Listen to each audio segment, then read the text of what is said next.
Bonjour à tous, et voilà pour notre nouvelle édition, notre nouveau live ce soir avec la délicieuse Rachel Guimbaud. Merci Chantal, merci de cette invitation. Je suis ravie de participer à ce live avec toi ce soir. Donc, je suis praticienne certifiée en psychothérapie. Je travaille dans l'approche centrée sur la personne, qui est en fait une approche du courant humaniste. On va peut-être pouvoir en parler un petit peu plus tard. Et donc, je travaille depuis 2014. J'avais un cabinet à Lyon avant. Et puis, depuis 2006, je voyage en Inde. Donc, j'ai j'ai eu beaucoup d'accompagnement en ligne dès le début. Et donc, comme je suis de plus en plus en Inde, eh ben, je fais de plus en plus d'accompagnement en ligne, voire que ça, parce que je suis en France. Et donc, voilà, je pratique donc la psychothérapie, j'accompagne les personnes en ligne et aussi avec l'éclairage de l'Ayurveda, puisque voilà, j'apprends, je grandis chaque jour dans la compréhension et la connaissance de l'Ayurveda et notamment de la psychothérapie dans l'Ayurveda. Et donc, c'est l'objet de notre échange ce soir. Super, merci beaucoup Rachel. Alors, on va dès à présent, donc pour ceux qui ne me connaissent pas, je suis à Rennes et je suis thérapeute, enfin praticienne et thérapeute en Ayurveda, et j'accompagne toutes les personnes qui souhaitent qui ont un problème de santé. J'ai aussi une corde infirmière. Et donc, du coup, je joue un peu sur les deux tableaux au niveau de la santé et dans la compréhension aussi de notre maladie, comment vous l'avez créée, enfin, notre déséquilibre, comment on le crée et comment on peut justement améliorer notre santé et retrouver notre énergie pour être bien dans sa tête et dans son corps. Donc, vous pouvez me retrouver sur leganesha.com. Voilà. Et là, on va parler psychothérapie. Donc, je vais vous donner une définition de ce qu'est la psychothérapie, comment on fonctionne la psychothérapie en Occident. Et ensuite, je laisserai la parole à Rachel pour nous en dire plus selon l'Ayurveda. Donc, la psychothérapie, qu'est-ce que c'est? C'est c'est un traitement psychologique, c'est-à-dire qu'on va jouer beaucoup sur le mental et le fonctionnement mental de la personne. Euh, et c'est souvent, en général, relié à des troubles ou des perturbations dans le comportement qui entraînent une souffrance ou une détresse donc au niveau mental et émotionnel et comportemental.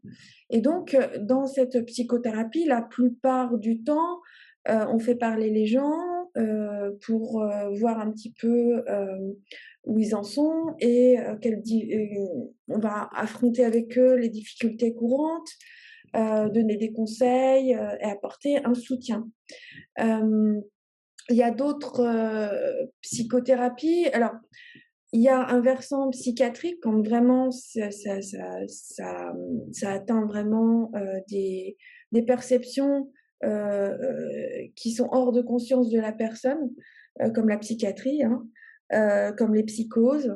Et quand c'est plus névrose, c'est-à-dire que les personnes en sont conscientes et qu'elles peuvent agir dessus, à ce moment-là, on va plus aller sur le versant de la psychothérapie.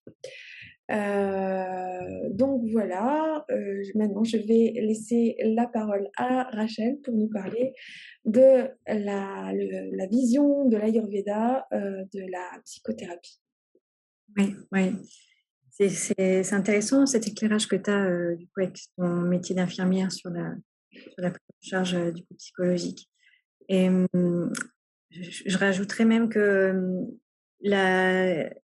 même quand on a des psychoses, la psychothérapie peut aider, mais effectivement, la psychiatrie, on va vers des psychiatres quand il y a besoin de traitement, tout simplement parce qu'ils sont Oui, médecins. c'est des médecins, oui. Et la psychothérapie, comme tu le dis justement, ça agit sur le mental.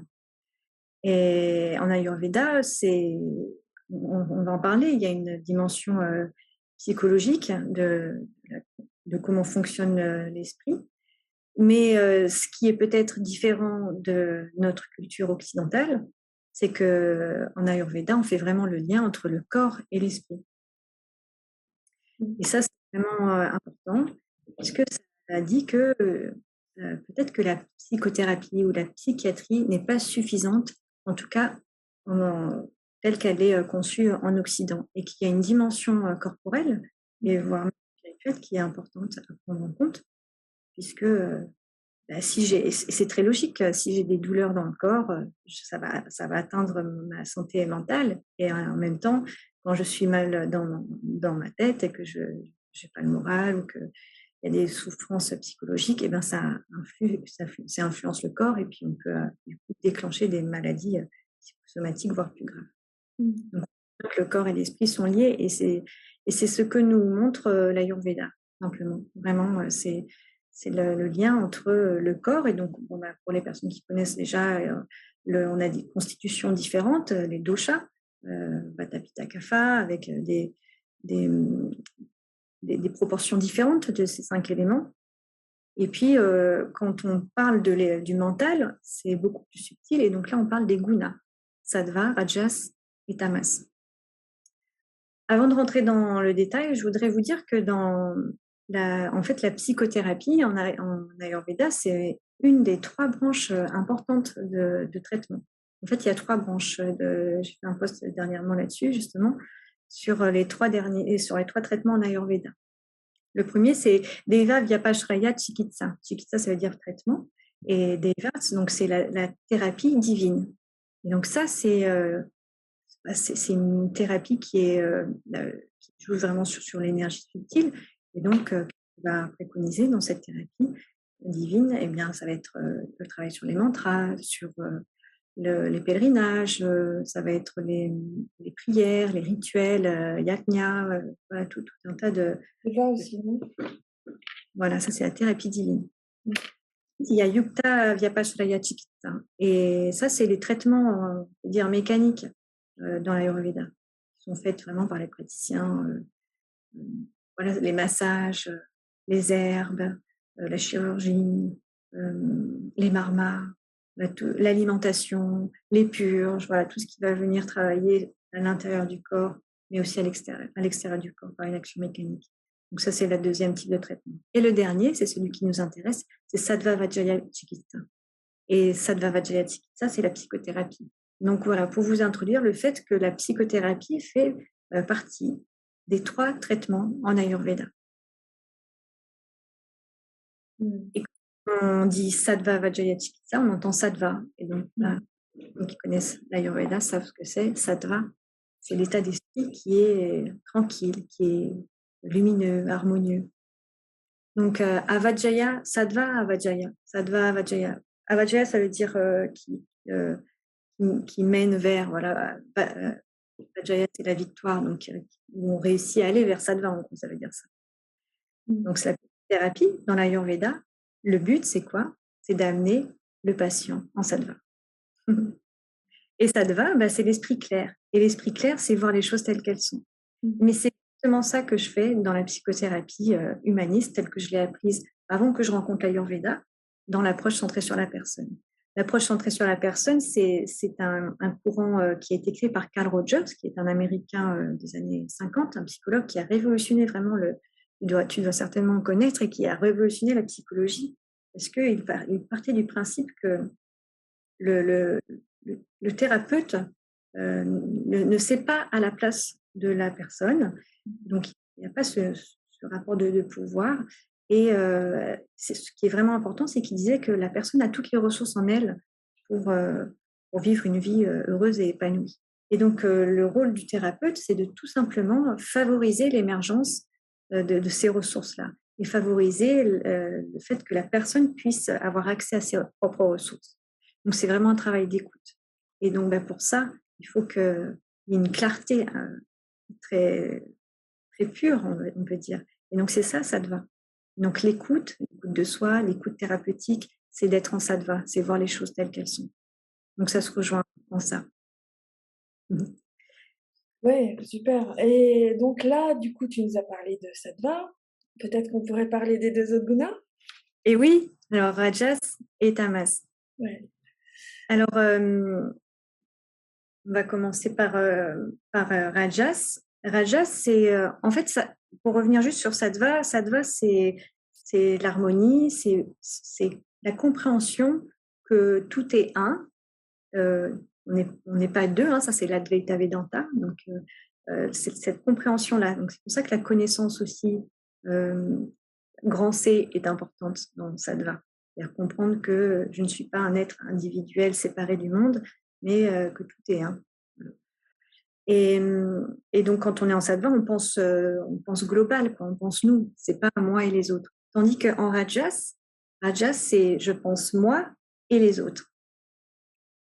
Dans Rajas, on peut reconnaître la racine de Rajas, le roi, voilà, ça peut faire penser à ça pour un moyen mémotechnique, mais c'est vraiment ça, c'est la comparaison avec l'autre, c'est l'action avec la passion de vouloir réussir, de penser que c'est moi qui fais et que je vais pouvoir goûter aux fruits de mes actions parce que je l'ai bien mérité, etc. Ça, c'est vraiment Guna Rajas, on est là-dedans. Ça amène différents types de caractéristiques comme la colère, la passion, la jalousie, mais aussi l'anxiété. Parce que quand je me mets une pression de dingue pour y arriver et que je porte beaucoup de choses sur mes épaules, quand j'y arrive pas, eh ben, je suis face à du stress. Donc ça provoque de l'anxiété. Oui, puis ça peut être des personnes aussi qui s'épuisent facilement, quoi, qui vont jusqu'au burn-out, en fait. Tout à fait, oui, tout à fait. C'est vraiment typique d'un En état d'esprit. général, c'est des personnes, en fait, qui en font trop, qui ont beaucoup d'attentes, beaucoup trop d'attentes, en fait, par rapport à ce qui est, et Oui. puis, qui se dépensent énormément. Et du coup, souvent, ils ont des symptômes de maladie aiguë, en fait, qui sont souvent aigus. Et ce que j'ai pu remarquer, moi, c'est que le rétablissement est souvent possible avec des mesures curatives adéquates. Et c'est pour ça que l'Ayurveda est vraiment très intéressant parce qu'elle va avoir, enfin, cette médecine va avoir une approche holistique. Comme vous l'avez sûrement vu dans d'autres, où vous allez le voir, découvrir dans d'autres lives, j'avais parlé de l'interaction entre la digestion et nos émotions. Et c'est vrai que quand notre microbiote est pauvre, est appauvri ou affaibli, bah, du coup, nos pensées ne sont pas claires. Et on peut justement aller vers Rajas à un moment donné, et Rajas peut avoir aussi une action sur notre microbiote en même temps, puisque ça travaille en synergie.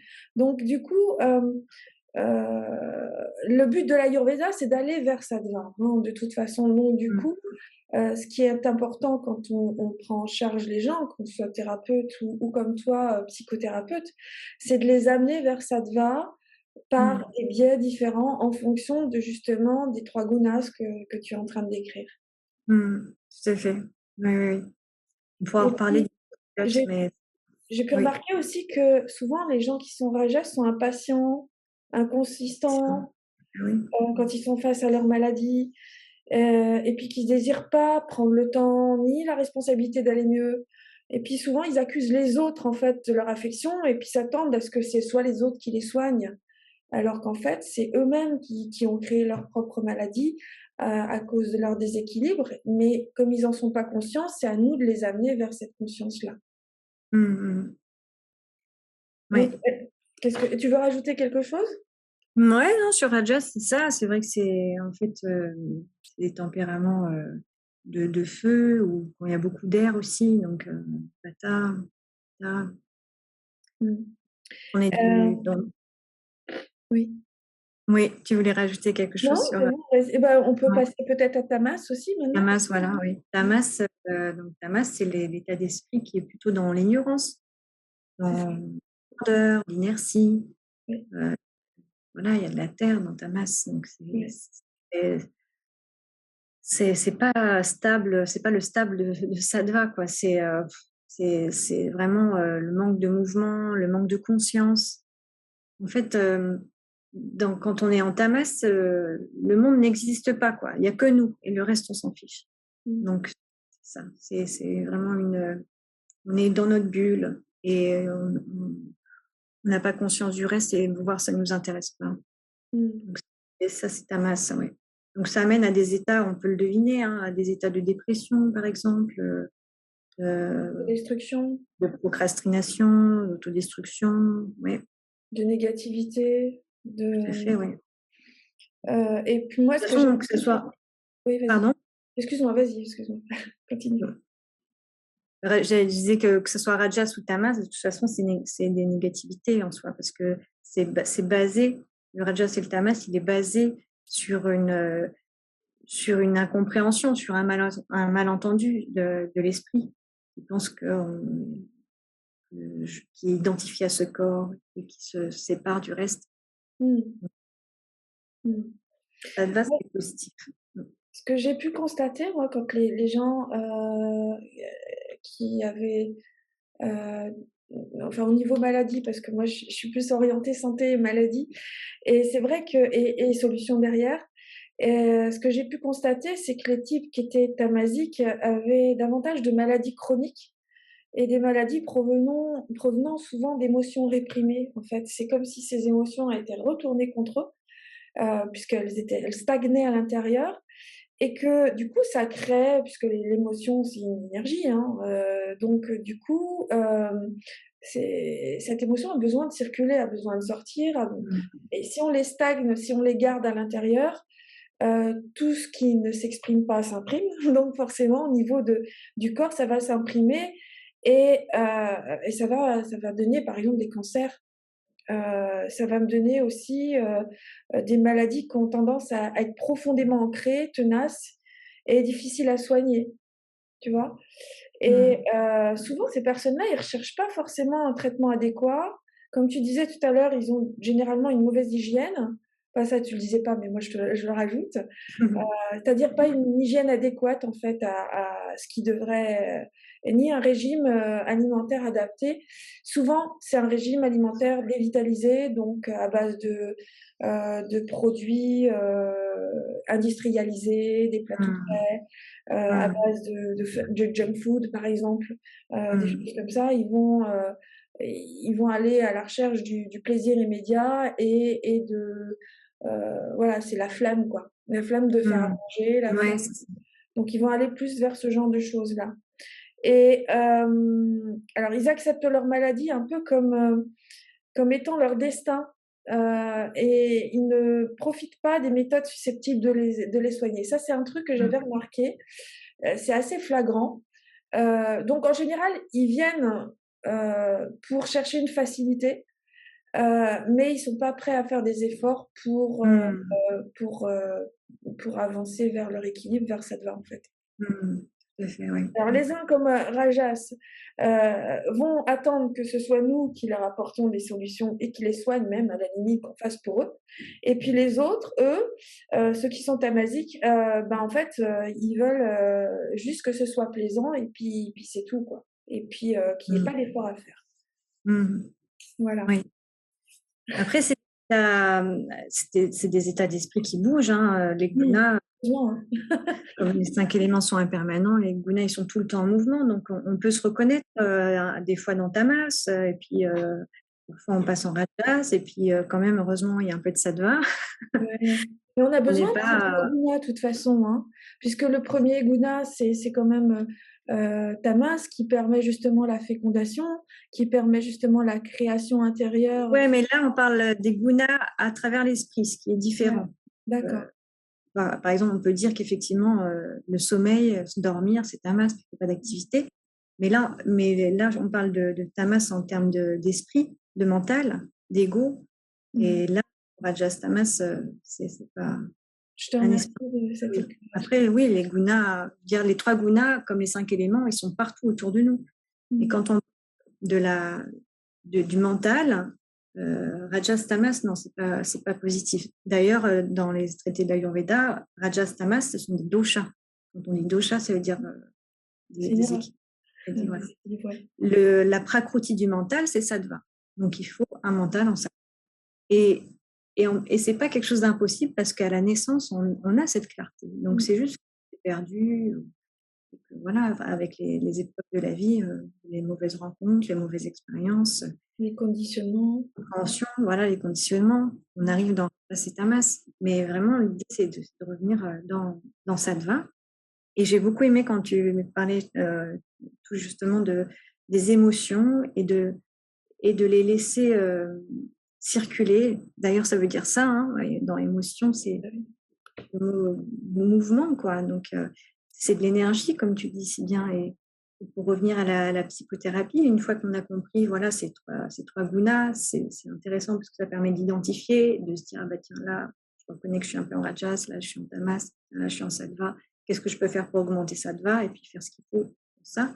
Mais il ne faut pas ce que je dis souvent, pas se donner des coups de bâton, quoi, quand on est en rajas ou en tamas. Et quand il y a des émotions qui peuvent paraître comme ça négatives, comme par exemple la jalousie, la haine, l'envie, la passion, l'impatience, oui, c'est lié à du rajas et tamas, mais faut le regarder avec conscience. Donc quand ça te va. Quand je fais mes accompagnements en psychothérapie, je ne parle pas de rajas, tamas. De toute façon, moi, dans ma pratique, je ne donne pas de conseils. Je suis vraiment que sur de l'écoute et sur ce travail que j'ai décrit au préalable de cet échange, c'est de favoriser l'émergence des solutions par la personne. C'est pas moi qui vais dire. C'est pour ça que c'est très différent en fait de donner des conseils ayurvédiques et la psychothérapie, en tout cas telle que je l'exerce dans l'approche centrée sur la personne. Cette connaissance ayurvédique, elle m'aide. Moi, ma pratique, c'est pas de donner des conseils, c'est juste d'écouter et par ma clarté, ma compréhension de ce que la personne vit, elle amène la clarté chez cette personne-là. Mon écoute amène la personne à s'écouter elle-même et avoir vraiment conscience de ce qui se passe, conscience de ses émotions.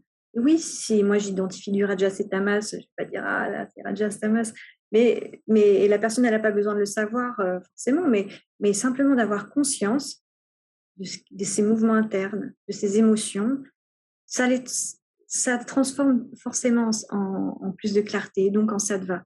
Voilà, donc c'était juste pour dire ça, que c'est vrai, ce mouvement des émotions, il est à favoriser, et ce qu'il faut, c'est pas se condamner parce qu'on aura déjà tamas, mais justement utiliser sattva, c'est-à-dire mettre de la pleine conscience dans ce qu'on vit et accepter ce qu'on vit et sans se juger.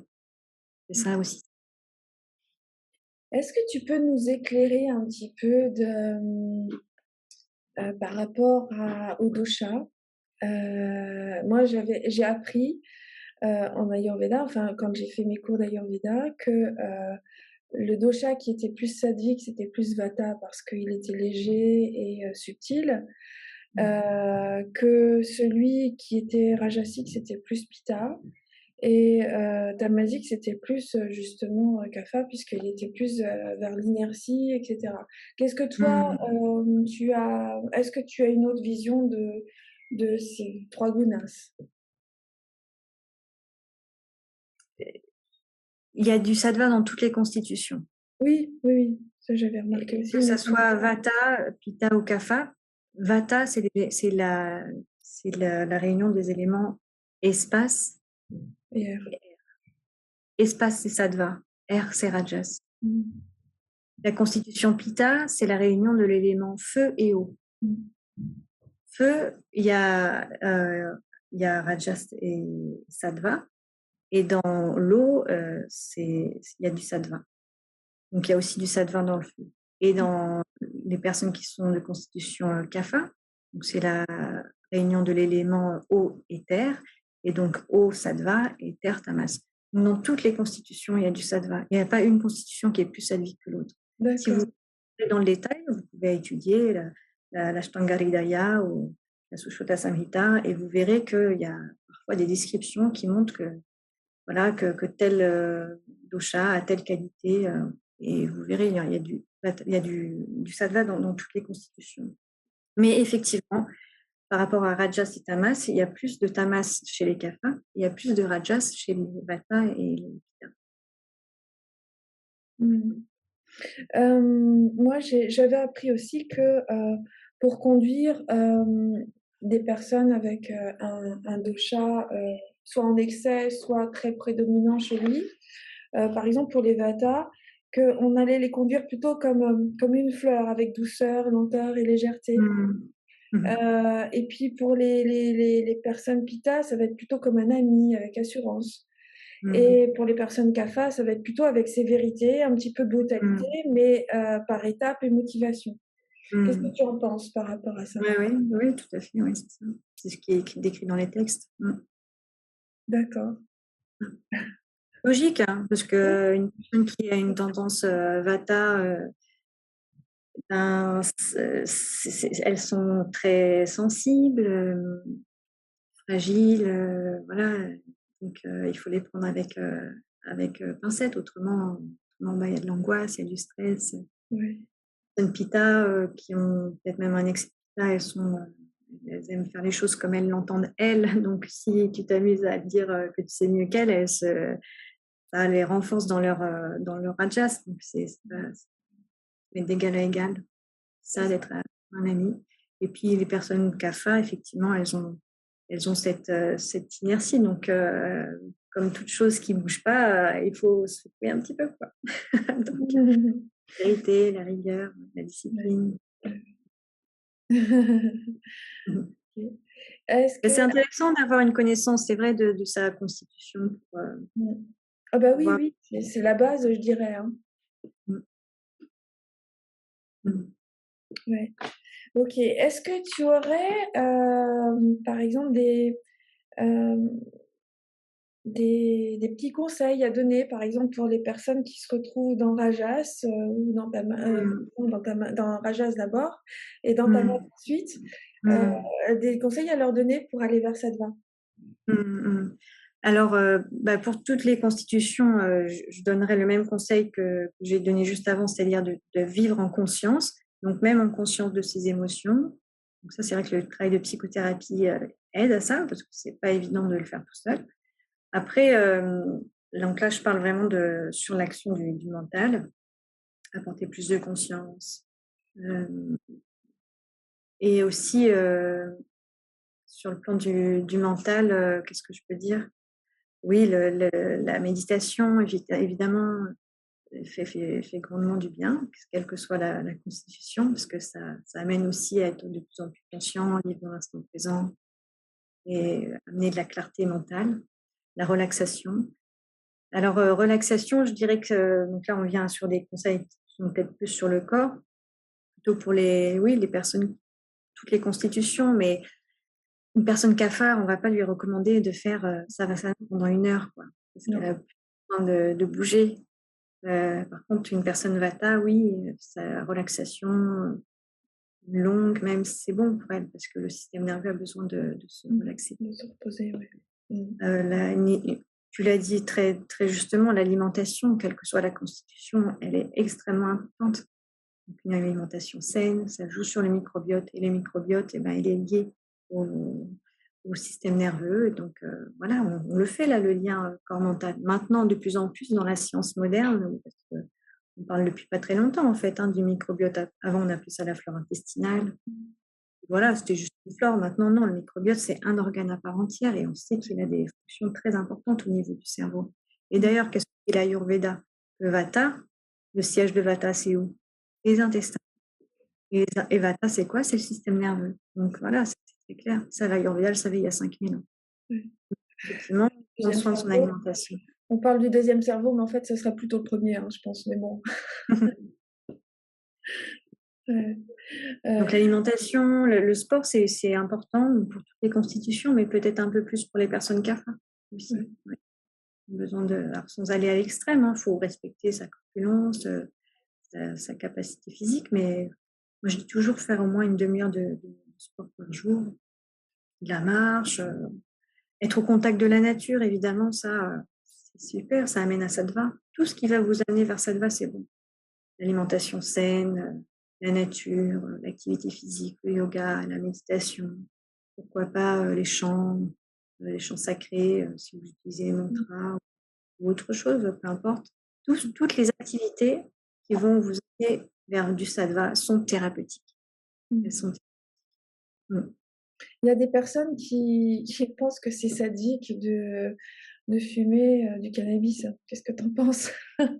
Ah, bah, je me prononcerai pas là-dessus, mais euh, c'est une plante médicinale à la base, mais après, voilà, ça dépend de l'usage.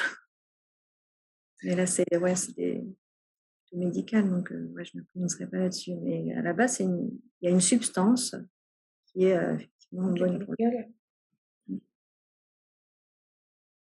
Mmh. Ouais, ouais, sauf que bon, effectivement, le cannabidiol, oui, c'est pas mal, mais à la limite, de manière, pas de manière excessive ou régulière, quoi. Il vaudrait mieux que ce soit quelque chose de plaisant, en fait, c'est-à-dire d'occasionnel. Mm. Enfin, moi, personnellement, Médical, je le prendrais plus comme ça. Et puis, si vraiment la personne a des soucis, des douleurs, des souffrances physiques, ou névralgiques, qu'elle hésite pas à venir me voir puisque, je propose justement des gouttes de CBD qui peuvent les aider à dépasser mm, ça, heu, mm, à en association, évidemment, en accordance, en accointance avec le médecin, hein. Je vais pas faire ça de manière, voilà, oui.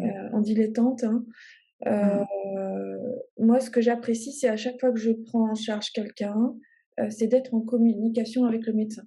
Avec son médecin si, cette oui. personne a des problèmes particuliers.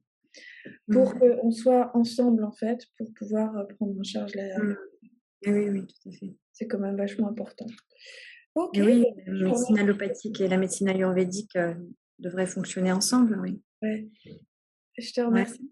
J'ai vu que et d'ailleurs je l'ai pris, j'ai vu que tu avais fait un challenge pour les thérapeutes en ayurveda, Mm. heu et du coup, j'aimerais bien que tu nous en parles. Ouais, c'est gentil, Chantal. Bah ouais, alors j'ai fait ça il n'y a pas très longtemps, il y a quelques semaines seulement. Et donc, c'est un challenge de 4 jours qui est gratuit. Et donc, il suffit simplement de s'inscrire. Pour ça, vous pouvez aller sur ma page Facebook ou mon compte Instagram ou mon site internet qui s'appelle www.mapsychothérapie-enligne.fr. Et donc, c'est un challenge qui vous permet, voilà, pendant 4 jours, d'expérimenter vous-même le lien corps-esprit avec des pratiques très simples à mettre en place au quotidien. Et j'ai eu beaucoup de retours de personnes qui ressentent tout de suite les bienfaits. C'est ça qui est super, c'est qu'il n'y a pas besoin de beaucoup de changements pour se sentir mieux. Alors, ces personnes-là, bah oui, il y a beaucoup de thérapeutes. De toute façon, mes accompagnements sont essentiellement des accompagnements pour les personnes qui sont coachs ou thérapeutes. Et donc, c'est des personnes qui peuvent avoir une connaissance de l'Ayurveda, mais ce n'est pas obligatoire si vous n'en avez pas.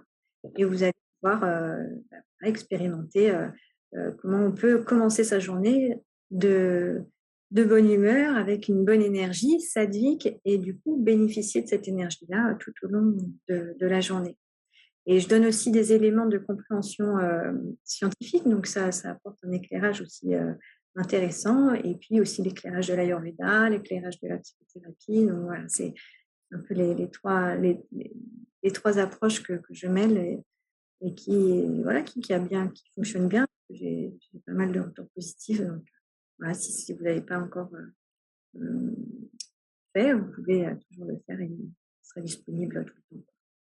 Et moi, de mon côté, ben, j'ai fait aussi un petit challenge de 5 jours pour, vous permettre de cultiver votre bien-être au quotidien.